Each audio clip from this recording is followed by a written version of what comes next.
गोरखनाथ मंदिर पर हमला करने वाले मुर्तजा पर इस वक्त जो बहुत बड़ी खबर आई है, जो बहुत बड़ा खुलासा हुआ है, उसकी बात करते हैं। एटीएस सूत्रों के मुताबिक मुर्तजा अब्बासी आईएसएस के हनी ट्रैप में फंसा था। एटीएस मुर्तजा के हनी ट्रैप एंगल की भी जांच कर रही है। मुर्तजा आईएसएस कैंप की लड़की से लगातार संपर्क में था। इस लड़की ने मुर्तजा से ईमेल पर बात भी की थी। लड़की ने उसे अपनी फोटो भी भेजी थी और भारत आकर मिलने का वादा भी किया था। अब सूत्र ये बता रहे हैं कि मुर्तजा ने एटीएस को पूछताछ में बताया कि उसने लड़की को 40,000 रुपए भी भेजे थे और वो नेपाल के जरिए सीरिया जाकर आईएसएस ज्वाइन भी करना चाहता था।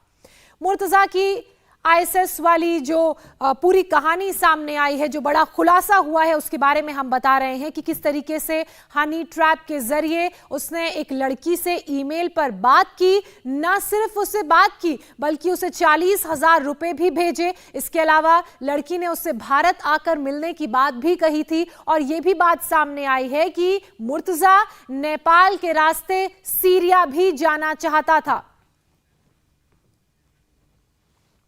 मुर्तजा की आईएसएस वाली गर्लफ्रेंड की पूरी मिस्ट्री क्या है, यह भी आपको समझाते हैं। दरअसल ये एक नया खुलासा हुआ है। मुर्तजा केस की अगर बात की जाए तो आईएसएस कैंप से एक लड़की का ईमेल उसे आया था और ईमेल के जरिए लगातार वो उस लड़की के संपर्क में था और लड़की ने मुर्तजा को अपनी तस्वीर भी भेजी थी।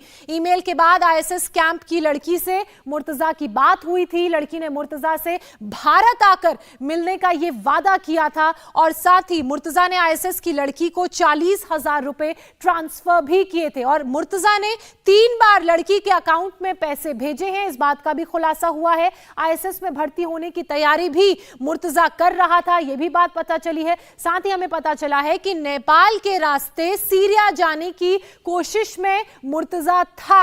एटीएस मुर्तजा के नेपाल कनेक्शन की भी लगातार जांच कर रही है और यह एक नया पहलू अब जांच में सामने निकल कर आया है हनी ट्रैप का। विशाल, मेरे सहयोगी लगातार इस खबर पर डे 1 से नजर बनाए हुए हैं, एक बार उनका रुख कर लेते हैं। विशाल, पूछताछ में ये जो नया खुलासा हुआ है, इसके बारे में विस्तार से बताइए। कब से उस लड़की के संपर्क में था? क्या सिर्फ पैसों की लेन देन को लेकर, मिलने को लेकर बातचीत हुई या फिर दूसरी जानकारी भी लड़की ने मुर्तजा से ली?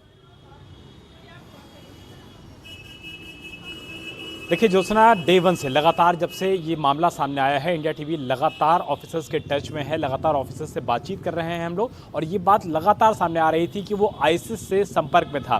किस तरीके से संपर्क में था, तो कम से कम एक ट्रेल जो सामने आई है पूछताछ के बाद जो खुलासा हुआ है, वो कम से कम इस बात का इशारा करता है कि एक लड़की के जरिए वो आईएसएस के लोगों के संपर्क में आया था। लड़की से वो ईमेल पर बातचीत करता था। लड़की ने ईमेल के जरिए अपनी फोटो भी उसको भेजी थी और ये भी वादा किया था कि जब वो लड़की भारत आएगी यानी हिंदुस्तान आएगी तो वो मुर्तजा से मुलाकात भी करेगी। उन दोनों के बीच में जो बातचीत हुई है उसमें ईमेल के जो रिकॉर्ड्स हैं उसको भी जो एटीएस की टीमें हैं वो रिट्रीव करने की कोशिश कर रही हैं और ये भी पता लगा है कि अपने बैंक अकाउंट से 40,000 रुपए की जो रकम है वो भी उसने लड़की के अकाउंट में ट्रांसफर की थी। यानी कि जो कम से कम ट्रेल समझने की जरूरत हो रही थी कि किस तरीके से आईएसएस या उससे जुड़े हुए लोगों के संपर्क में आया था मुर्तजा अब्बासी, तो कम से कम एक जो बात अब सामने आई है उससे एक लिंक स्टैब्लिश हुआ है कि किस तरीके से मुर्तजा अब्बासी कांटेक्ट में आया, किस तरीके से टच में आया। जो दोनों के बीच में माध्यम था वो इंटरनेट था, ईमेल था और ईमेल के जरिए बाकायदा न सिर्फ फोटोज आई थी बल्कि जानकारियां भी हासिल की जा रही थी। और ये भी बताया जा रहा है कि एक